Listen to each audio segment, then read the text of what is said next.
Vladimir Abama, cadre du mouvement pour la renaissance du Cameroun, a passé sa 4e journée dans cette geôle du commissariat de sécurité publique du 4e arrondissement de Yaoundé ce 20 octobre 2021. À l'origine de son calvaire, le refus d'obtempérer. Sous le motif d'un rafle dans tout le quartier. Comme vous pouvez le constater, effectivement, il aurait demandé le mandat de perquisition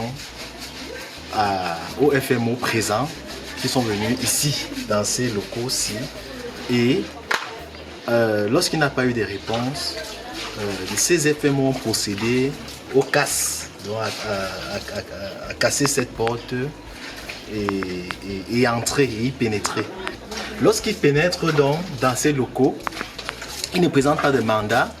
Il demande à Abama de se présenter. Abama dit, si je ne maîtrise pas qui vous êtes, si vous n'avez pas de mandat, je ne me présente pas. Face à l'indisponibilité des avocats du collectif en charge des affaires du MRC, un interlocuteur s'est finalement présenté ce mercredi et après environ 3 heures d'audition, les motifs de son interpellation sont connus. On lui reproche les faits de rébellion et les défauts de carte nationale d'identité.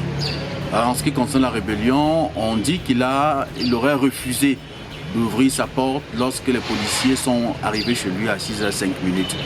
Voilà, et il aurait refusé d'ouvrir sa porte à la demande des policiers, lesquels, précisons-le, n'avaient pas de mandat, c'est ce qu'il explique en tout cas. Le défaut de CNI, cela aurait été également constaté à son domicile également à 6h05.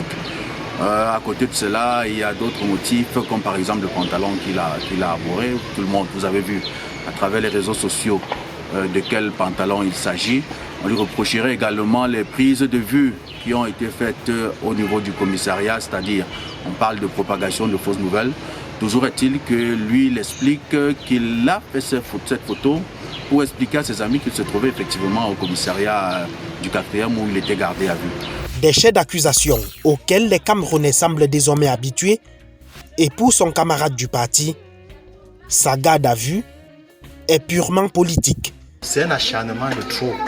C'est un acharnement politique, une répression inadmissible, une énième répression qui tente à ne plus accepter que le MRC puisse fonctionner. Est-ce que le MRC est illégal?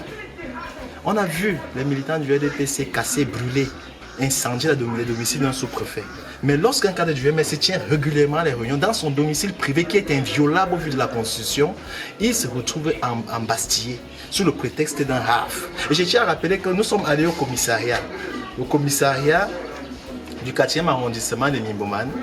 Les autorités font comprendre que tous ceux qui ont été interpellés ont été libérés. Pourquoi parmi tous ceux qui ont été interpellés, 70 personnes, Abama est le seul qui reste en détention, soit disant qu'on a politisé l'affaire?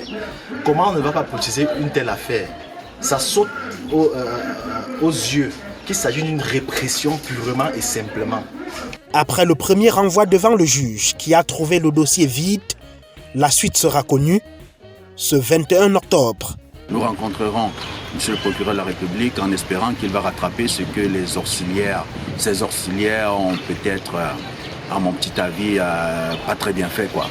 Parce que convenez avec moi qu'il est quand même gênant de demander à quelqu'un sur son lit à 6h05.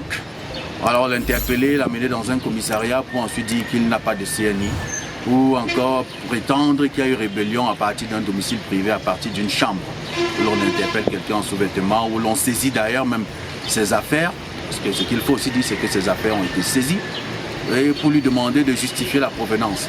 Heureusement, il a les factures. Vladimir Abama, cadre du MRC à Yaoundé 5, est un autre cas qui met en lumière la violation flagrante des droits de l'homme au Cameroun.